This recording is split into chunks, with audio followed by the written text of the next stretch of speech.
Morning students, हमारी आज ये जो वर्कबुक है इसमें हमारा जो फिनिश है वो आज हम आगे करेंगे। यहाँ तक हमने ये फिनिश किया था। आज हम यहाँ पे present continuous tense. Present continuous tense मतलब क्या होता है? तो प्रेजेंट कंटिन्यूस टेंस का मीनिंग ये होता है कि कोई भी जो क्रिया है, जो कार्य है, जो काम हम कर रहे हैं वो अभी कर रहे हैं वो। तो यहाँ पे देखिए, आपको पता है कि यहाँ पे देखिए सिंपल प्रेजेंट टेंस में क्या होता था? तो आई के साथ play. I play in the garden, मतलब मैं गार्डन में खेलता हूँ। लेकिन प्रेजेंट में क्या होता है? तो आई, और प्रेजेंट में आई के साथ एम आता है। क्या आता है? तो आप याद रखेंगे कि आई के साथ हमेशा एम आता है। तो I am playing in the garden, मतलब मैं गार्डन में खेल रहा हूँ। अभी जो कंटिन्यू, अभी जस्ट अभी जो आप क्रिया कर रहे हैं, जैसे मैं अभी आपके लिए वीडियो बना रही हूँ, तो वो मैं जो काम अभी कर रही हूँ इसके लिए यहाँ पे वो प्रेजेंट कंटिन्यूस टेंस यूज होता है। तो आप ये याद रखेंगे कि आई के साथ हमेशा एम आता है, और ये जो प्ले होता है उसके पीछे ING लगता है। तो ये आप हमेशा याद रखेंगे। जो प्रेजेंट कंटिन्यूस टेंस होता है, जो अभी चालू क्रिया है, जो कार्य है, उसमें ING लगता है। फिर देखिए यू है, तो यू के साथ यहाँ पे क्या आता है? यहाँ पे देखिए यू के साथ आता है आर। फिर प्लेइंग का तो प्लेइंग रहेगा। फिर वी के साथ भी आर आता है, और दे के साथ भी आर आता है। और जो ही शी इट होते हैं उनके साथ इज और प्लेइंग आता है। तो ये आप याद रखेंगे। और फिलिंग द ब्लैंक्स आएगी तो आई के साथ एम, यू वी दे के साथ आर, और ही शी इट के साथ इज आएगा, और लास्ट में ING आएगा। तो ये आप याद रखेंगे कि एम प्लस ING वाला रूप, फिर वहाँ पे इज प्लस ING वाला रूप, और वहाँ पे दूसरा है आर प्लस ING वाला रूप। ये तीन किसके हैं? तो ये तीन हैं प्रेजेंट कंटिन्यूस टेंस के हैं। तो यहाँ पे देखिए ये थोड़े यहाँ पे दिए भी गए हैं। प्ले तो प्लेइंग, सिंग तो सिंगिंग, जंप तो जंपिंग, पुल तो पुलिंग, इट तो इटिंग। फिर यहाँ पे स्माइल, तो इसमें लास्ट में ई आता है तो उसका आई हो जाता है, स्माइलिंग। तो राइट तो राइटिंग, गिव तो गिविंग। तो ये आप यहाँ पे थोड़ा अच्छे से रीड कर लेंगे। फिर देखिए लास्ट में यहाँ पे ये सिट है तो सिटिंग हो रहा है, तो सिट में डबल टी आ जा रहा है, पुट में भी डबल टी आ जा रहा है, हॉप में भी डबल पी आ जा रहा है। तो ये भी आप यहाँ से एक बार रीड कर लेंगे अच्छे से और याद रखेंगे। फिर यहाँ पे हम नीचे ये फिलिंग द ब्लैंक्स कर रहे हैं। देखिए यहाँ पे है राज इज रीडिंग अ बुक। यहाँ पे रीड दिया गया है तो राज है वो ही में आता है, तो ही के साथ इज आता है, तो Raj is reading a book.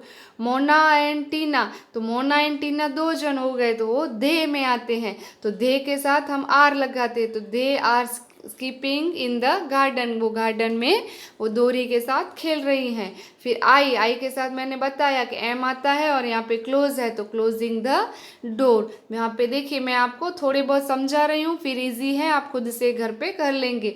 Mohan, तो मोहन क्या है? तो ही है, तो इज गिविंग ही मी। यहाँ पे गिव है, तो गिव का मैंने जैसे बोला कि वहाँ पे ई निकल जाता है और ING लगता है। फिर है द चिल्ड्रन, तो द चिल्ड्रन तो बहुत सारे बच्चे, तो वहाँ पे क्या आएगा? आर। यहाँ पे राइड है तो राइडिंग।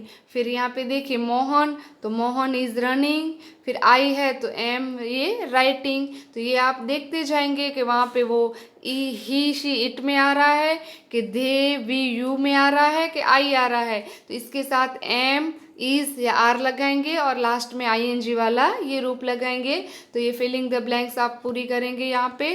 फिर यहाँ पे नेक्स्ट पेज, यहाँ पे भी ये सारी हैं, तो ये आप यहाँ से अच्छे से देखेंगे। ये देखिए इज कमिंग, आर पुटिंग, तो ये खुद आप अच्छे से करेंगे।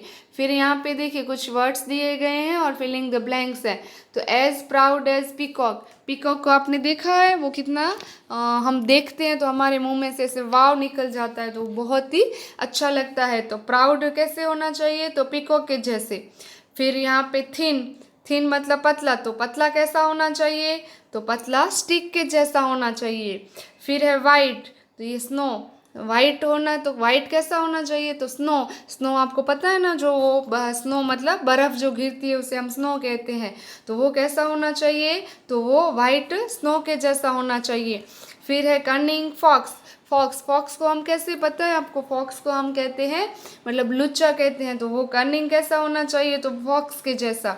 फिर ये है ब्रेव, ब्रेव मतलब, ब्रेव का मतलब होता है हिम्मत वाला, तो वो मतलब ब्रेव का, ब्रेव हिम्मत वाला कैसा होना चाहिए? तो लायन जैसा होना चाहिए। फिर है फास्ट, फास्ट कैसा होना चाहिए? तो डियर जैसा। आपको डियर आपको पता है ना वो कितना फास्टली दौड़ता है। फिर है फैट, फैट कैसा होना चाहिए? तो पिग जैसा। फिर है ग्रीन, ग्रीन कैसा होना चाहिए? तो ग्रास के जैसा। फिर हाई, हाई कैसा होना चाहिए? तो काइट के जैसा। काइट आपको पता है ना वो आकाश में इतने ऊंचे से जाती है। और ब्लैक, तो ब्लैक कैसा होना चाहिए? तो कोल, कोल मतलब कोलसा, हम जो इसे बोलते हैं वो कोयला, तो कोयला मतलब ये ब्लैक होना चाहिए। तो ये आप फिनिश करेंगे। फिर यहाँ पे कुछ दिए गए हैं, उसमें आपको फॉलोइंग 3 इंडोर गेम्स, जो आपकी इंडोर गेम्स होती हैं जो आप घर में बैठ के खेल सकते। अभी जैसे आपको पता है कि लॉकडाउन चल रहा था, हमें बाहर नहीं जाना होता था, तो घर में हम कौन कौन सी गेम खेलते थे? तो ये है एक चेस, एक लूडो और कैरम, ये 3 हम घर में बैठ के भी खेल सकते हैं। फिर है 3 आउटडोर गेम्स, आउटडोर मतलब कि जो बाहर खेलनी, तो उसमें है क्रिकेट, हॉकी, बैडमिंटन, और इसके अलावा जो आपको आ रही हो तो वो भी आप खुद से लिख सकते हैं, ऐसा नहीं है कि मैंने जो लिखी है वही आपको लिखनी है।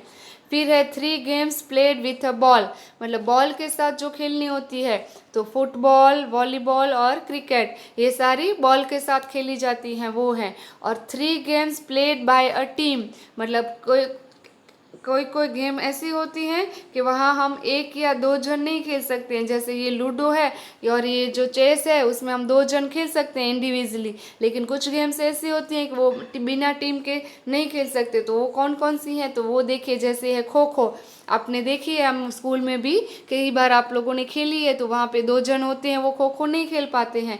फिर है क्रिकेट और फिर है फुटबॉल, ये सारी गेम ऐसी हैं कि वो टीम ही होती है और उसमें 11 या ऐसे कुछ टीम्स के वो मेंबर होते हैं और ऐसे ही खेली जाती हैं।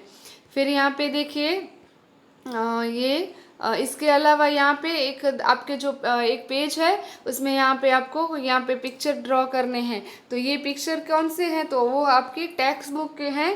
तो जो स्विमिंग करते हैं उसमें स्विमिंग के वो जो रूल्स दिए हैं वो उसमें ड्रॉ करने हैं। तो ये आपको ड्रॉ नहीं करना है, लेकिन आपके ये एग्ज़ाम में आ सकता है।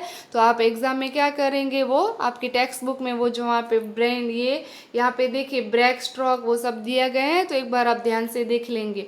फिर यहाँ पे कुछ गेम्स दी गई हैं और यहाँ पे उसके नेम लिखने हैं। तो ये कौन सी गेम है? तो ये है वॉलीबॉल। फिर ये स्टिक के साथ खेलते हैं, तो वो है हॉकी है।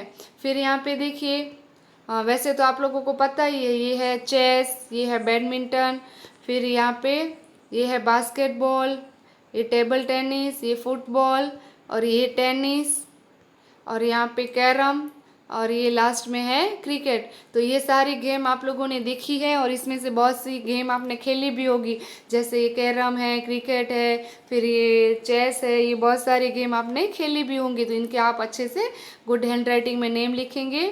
और ये लास्ट पेज पे आपको क्या करना है, तो ड्रो और paste picture of your favourite game.